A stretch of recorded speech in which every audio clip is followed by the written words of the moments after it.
자, 오늘 라스베이거스에서 가볼 곳은 인류가 사라져도 수백 년 동안 정상 가동이 가능하다고 하는 인류 토목공사 역사의 전대미문한 거대 건축물, 바로 후버댐입니다. 아무도 없네. 후버댐은 라스베이거스로부터 대략 한 30마일 정도 떨어져 있는 아주 가까운 곳에 위치하고 있는 댐이에요. 트랜스포머 같은 굵직굵직한 영화의 주요 배경지로 쓰였을 만큼 굉장히 유명한 건축물이기도 하죠. 인간이 멸망해도 좋기 10만 년은 버틸 수 있을 거라고 자신하는 건축물. 여기에 쏟아부은 콘크리트로 미국을 횡단하는 4차선 고속도로를 건축할 수 있다는 건축물. 중심부에 부었던 콘크리트는 아직까지도 굳지 않았다는 썰이 존재하는 건축물. 트랜스포머를 연구하는 시설이 그 안에 숨어 있다고 이야기해도 믿을 수 있을 것만 같은 그런 건축물, 바로 후버댐 되시겠습니다.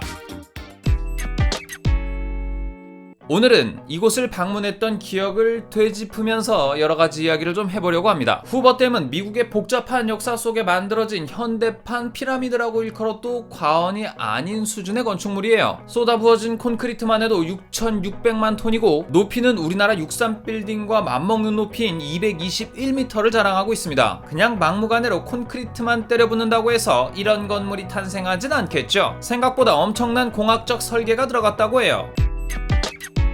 그냥 평평하게 세워진 일반적인 모양의 댐은 이곳의 수압을 감당할 수가 없습니다. 무려 320억 입방미터의 수압을 견뎌야 되는 아주 하드코어한 조건의 댐이라는 거죠. 그래서 이 댐을 설계한 세비지옹의 판단은 아치 모양으로 짓겠다는 것이었습니다. 그런데 이것만으로는 좀 더 불안해서 밑으로 내려갈수록 점점 더 두꺼워지는 구조, 그러니까 단면도로 보게 되면 삼각형 모양의 아주 견고한 댐을 짓게 되었다고 합니다. 그런데 우리는 보통 댐 중간에 구멍을 뚫어서 그곳으로 물이 흘러나오면 그곳에 설치한 터빈이 돌면서 전기가 발생되는 원리로 흔히들 생각을 하잖아요. 그런데 이곳의 구조는 조금 특이해요. 워낙에 이 댐 구조 자체를 견고하게 만들어야 하고 이 댐이 견뎌야 하는 수압 자체가 굉장히 높다 보니까 이 수로 자체를 우회로로 빼서 제작을 하게 됩니다. 지금 화면에서 보이는 이 두 개의 기둥이 취수탑인데요. 이 취수탑을 통해서 들어온 물이 이 아래쪽으로 연결된 관을 통해서 밑으로 내려가게 된다라고 하는 겁니다. 그리고 그 터빈은 그 아래쪽에 위치하고 있다는 겁니다. 이런 구조가 물의 양도 쉽게 조절할 수 있어서 여러 가지 이점이 있다고 하네요. 뭐 아무리 사막 한가운데에 지어졌다고 하더라도 이곳도 비가 많이 올 수 있고 심지어는 한계 수량을 초과했던 적도 있었다고 해요, 역사적으로. 그렇게 보면 이곳 댐의 윗부분을 통해서 물이 범람을 하게 되면 그 앞쪽에 있는 여러 가지 전기 발전 시설에 피해를 입히게 된다는 거죠. 그래서 우리 개수대에 보게 되면 이렇게 물이 넘치지 말라고 구멍 하나 뚫어져 있는 거 있죠? 그것이 여기에도 있습니다. 바로 이 화면에 보이는 이 구조물이에요. 영상에서도 보시면 알겠지만 그 규모가 어마어마합니다. 아무래도 이것이 범람하지 않도록 막아줘야 하는 확실한 우회로가 되어야 되기 때문에 이렇게 아주 넓게 그리고 웅장하게 광활하게 제작을 해 놨다라고 하는 거예요. 하지만 이 시설을 통해서 물이 흘러간 건 지금으로부터 대략 한 30-40년 전이라고 합니다. 이유는 조금 이따가 얘기하도록 하고요. 진짜 신기한 건 이 건물이 단 5년 만에 만들어졌다라고 하는 거예요. 이렇게 거대하고 대단하고 엄청난 건물을 어떻게 5년 안에 만들 수 있었느냐? 그때 당시에 미국이 대공황 시절이었고 그 대공황을 타개하기 위해서 바로 이 댐 건설 사업이 시작되었다고 하는 거예요. 우리나라 빨리빨리 문화처럼 건물을 빠르게 짓고 치워버린 것이 아니라 이 기간을 효과적으로 단축할 수 있도록 수많은 공학적 설계가 이 댐에 녹아들어 있다고 해요. 그렇게 수많은 아이디어들, 건축할 때 뭐 이렇게 격자식으로 건축을 한다든지 뭐 중간에 뭐 이렇게 구멍을 뚫어가지고 수압을 조절하는 역할을 하는 터널을 뚫어 놓는다든지 뭐 이런 수많은 장치들을 고안을 하면서 건설의 방법에도 여러 가지 노하우를 집어넣었다고 해요. 원래 계획했던 7년의 기간보다 무려 22개월을 앞당겨서 5년 만에 이 건축물을 완공할 수 있었다고 합니다. 안타깝게도 기간이 줄어드는 만큼 희생도 뒤따랐습니다. 무려 2만 1000명이 동원이 됐어요. 아까도 말씀드렸지만 대공황 시절에 지어진 이 후버댐 같은 경우에는 그때 당시에 어려운 상황을 타개하기 위해서 어거지로 어떻게 보면 좀 등 떠밀려서 오게 된 여러 인부들이 있었단 말이죠. 그런 사람들이 급박한 작업 일정을 맞추기 위해서 공사장으로 안전장비도 없이 내몰린 탓도 있었다는 겁니다. 그렇게 해서 2만 1000명의 동원 인원 중 112명이라는 안타까운 목숨이 이 후버댐에서 사라지게 됩니다. 있었습니다. 참 안타까운 일이죠. 하지만 그 112명의 희생 덕분에 후버댐을 인접하고 있는 4-5개의 주에서 이 후버댐의 수많은 에너지 자원과 수력 자원을 이용할 수 있게 되었다는 거예요. 그래서 그분들의 희생을 기리기 위해서 위령탑, 공로비 같은 것이 이 후버댐에 설치가 되어 있었습니다. 그런 수많은 주, 도시들 중에서도 가장 큰 이득을 본 건 바로 라스베가스였어요. 이곳에서 일했던 21,000명이라는 어마어마한 숫자의 노동력들은 고작 약 50km밖에 떨어져 있지 않은 라스베이거스라는 작은 동네에 가서 휴식을 취하고 피로를 풀고 다음날 또 일할 수 있는 동력을 얻어갔던 것으로 보여져요. 그 수많은 비용, 돈들이 전부 다 이 라스베이거스에서 풀리게 되면서 이 라스베가스가 굉장히 크게 발전을 하게 됩니다. 여기서 피로를 풀면서 그냥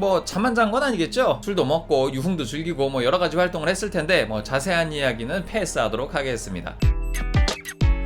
제가 이곳을 방문했을 때는 6월 초순이었어요. 6월 초순이라고 해도 상당히 더운 날씨를 보여주고 있었는데 이때까지만 해도 가뭄 때문에 이곳의 물수위가 굉장히 낮아져 있는 상태였습니다. 제가 방문했을 때의 이곳의 수위는 해발 327m였는데 이듬해 최저 수위를 기록을 하게 됩니다. 그 최저 수위가 바로 317m를 기록을 하게 된다는 거죠. 이 고질적인 가뭄 때문에 수위가 다시 회복되지 못하고 있는 그런 모습들이 좀 보여지고 있는데요. 지금 보이는 이 취수탑, 탑의 전신이 드러나 있는 거 보이시나요? 원래는 이게 딱 그 머리 부분만 딱 드러나 보일 정도로 굉장히 조금만 이렇게 차지하고 있어야 되는데 이게 거의 다 보인다라고 하는 거예요. 이 위성사진 타임랩스를 보게 되면 아주 여실하게 드러나게 되는데 이렇게 수많은 미드호의 면적이 이만큼 물이 많이 차 있다가 지금의 모습은 바로 딱 절반이 되어 있는 모습을 볼 수가 있죠. 매우 안타까운 상황이 아닐 수 없습니다. 이렇게 무지하게 더웠기 때문에 아내와 아이는 그냥 차 문을 열자마자 바로 문을 닫았어요. 그래가지고 저 혼자 후버댐 위를 걸어보기로 결정을 했습니다. 차가 고장났다면 이 폭염 때문에 정말 큰일이 날 수도 있을 것 같은 그런 느낌이었어요. 열풍이 진짜 어마어마했거든요. 와, 어마어마하게 뜨거워요. 공기를 싹 들여마시면 성대부터 타들어가는 느낌이네요. 와, 장난 아니다. 하필이면 시간대를 여름 날씨 중에서도 제일 더운 시간대를 골랐어요. 그러니까 지금 오후 2시죠. 햇볕도 가장 뜨거울 때고 땅의 온도도 가장 높을 때입니다. 죽을지도 몰라요. 일단 후버댐 끝까지 가봅시다. 아니 근데 장관도 장관인데 이 더위도 진짜 무시무시하다 진짜. 와, 여기가 확실히 사막이 맞긴 맞네요. 아니, 사막이 아닌 줄 알았는데 여기는 사막이야. 확실해. 와우. 보통 7, 8월에 가장 더워야 되는데 6월부터 이렇게 폭염이 몰아치니까 가뭄이 안 들 수 없었겠죠. 카메라가 과열돼가지고 온도 경보가 뜰 정도로 그만큼 엄청 뜨거운 상황인데도 관광객들은 꽤 많이 보이네요. 아니 근데 댐도 댐인데 댐 저 위에 있는 저쪽에 있는 다리는 또 뭐냐. 야 정말 미쳤다 진짜. 와. 한번 생각해보면 1800년대부터 미국은 마천루를 지어 올리는 건축 기술을 가지고 있었기 때문에 이런 걸 짓는 거는 어렵지 않을 수도 있었겠습니다만 이거는 대자연을 거스르고 물을 막아두는 그런 댐이잖아요. 정말 깜짝 놀라고 갑니다 여러분들.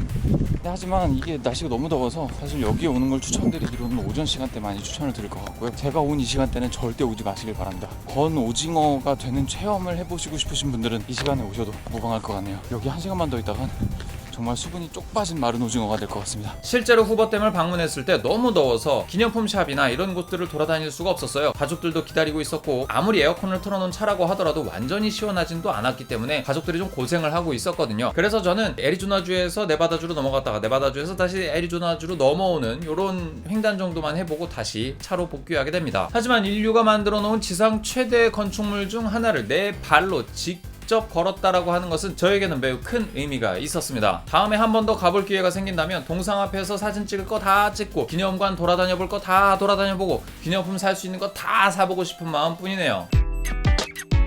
수많은 댐의 건설 과정 중에서 수몰 마을은 반드시 나오게 되어 있습니다. 바로 이 후버댐에서도 대표적인 수몰 마을이 하나가 있는데 바로 세인트 토마스 마을이라는 곳이었어요. 이 마을은 1800년대 후반에 사람들이 유입되기 시작했고 또 몰몬교도 등 미국 내에서 이렇게 유행하고 있던 어떤 종교들을 중심으로 사람들이 하나둘 모여들기 시작해서 총 500명까지 수많은 사람들이 모여들었던 좀 발전하는 과정 중에 있었던 그런 마을이었어요. 그런데 후버댐이 1931년도부터 35년까지 건축이 완공이 됨으로 인해서 그때 이후로 수위가 계속해서 계속해서 올라가게 되죠. 그러다 보니까 상대적으로 낮은 위치에 있었던 이 세인트 토마스 마을이 1938년도에 물에 잠기게 됩니다. 이 마을에 살던 사람들은 이 마을이 너무 좋아서 야, 물이 내 문 앞을 치고 들어오기 전까지 난 절대로 안 나가겠다라고 끝까지 버팅기시던 분들이 계셨어요. 그런데 결국은 1938년도에 물이 그 문 앞까지 차오르기 시작하면서 카누로 이렇게 탈출했다는 그런 일화도 있었다고 하네요. 그런데 이렇게 높은 수위를 자랑하던 미드 호수의 이런 위용도 가뭄 앞에선 어쩔 수가 없었습니다. 가뭄이 닥치고 나서 1995년도에 이 스몰 마을이 수면 위로 드러나게 됩니다. 마치 폼페이 유적을 보는 것 같기도 하네요. 근데 정말 한번 그때 당시에 이런 사실들을 알았다면 방문해 봤을 텐데 좀 아쉽다는 생각이 듭니다. 진짜 이 영상 100만 뷰 넘으면 물 빠진 미드호의 세인트 토마스 마을 가서 인증샷 찍어서 올리도록 하겠습니다. 직접 탐방해보고 제가 가이드를 해서 여러분들과 함께 여행 가보는 걸로 할게요. 물론 여행은 저만 가고요. 네.